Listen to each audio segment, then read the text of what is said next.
பசியுள்ளவனிடத்தில் உன் ஆத்துமாவைச் சாய்த்து சிறுமைப்பட்ட ஆத்துமாவை திருப்தியாக்கினால் அப்பொழுது இருளில் உன் வெளிச்சம் உதித்து உன் அந்தகாரம் மத்தியானத்தைப் போலாகும். ஏசாயா 58வது அதிகாரம் 10வது வசனம்.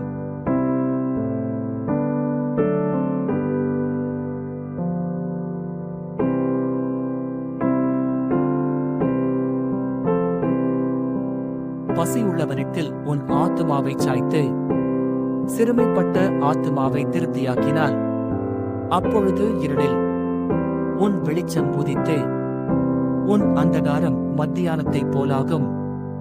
ஏசாயா 58வது அதிகாரம் 10வது வசனம்.